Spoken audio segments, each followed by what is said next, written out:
सुशांत सिंह राजपूत की हत्या के बाद कई चीजें बाहर निकल के आई हैं। कुछ मैंने इंटरव्यूज पढ़े हैं, कुछ डायरेक्टली भी बात की है। तो उनके पिताजी का कहना है कि वो फिल्म इंडस्ट्री में हो रही टेंशन के करके बहुत ज्यादा परेशान थे।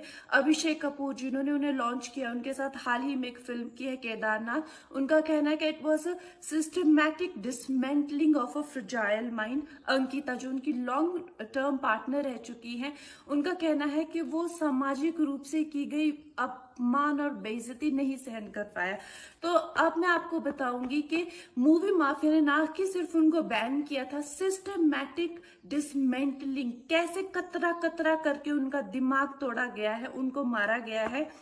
तो ब्लाइंड आइटम आप इसलिए लिखते हैं क्योंकि आप जब झूठ लिखना होता है, आप को के अगेंस्ट कोई लीगल एक्शन नहीं लिया सकता क्योंकि आपका तो नाम ही नहीं लिखा, मगर उसकी जो डिस्क्रिप्शन होती है, जैसे मेरे बारे में लिखा जाएगा कि जिस लड़की के घुंघराले बाल हैं, जिसको नेशनल अवार्ड मिला हुआ है, साइकोटिक है, इस तरह से जो कि मनाली से डिस्क्रिप्शन पूरी दी जाएगी मगर नाम नहीं लिखा जाएगा।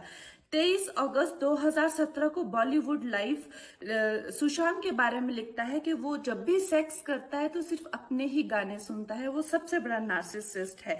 16 दिसंबर 2016 में मुंबई मिरर लिखता है कि सुशांत एक ट्रक ड्राइवर की तरह लगता है। 22 फरवरी 2019 को मुंबई मिरर लिखता है कि पार्टी में तमाशा करने के बाद सुशांत ने कांच की बोतल एक डायरेक्टर के सर पे दे मारी।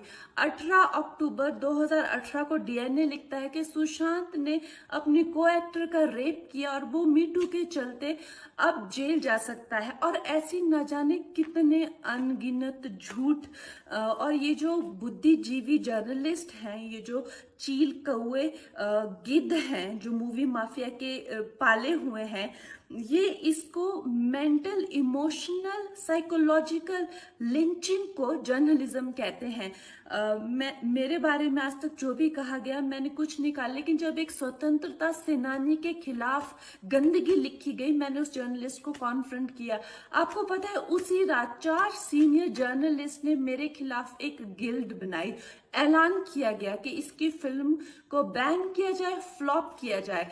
आपको पता 3000 जर्नलिस्ट गैंग अप होते हैं एक अकेली लड़की पर, उसकी इमोशनल लिंचिंग करते हैं सरेआम, और ये समाज कुछ नहीं कहता, कानून कुछ नहीं कहता है।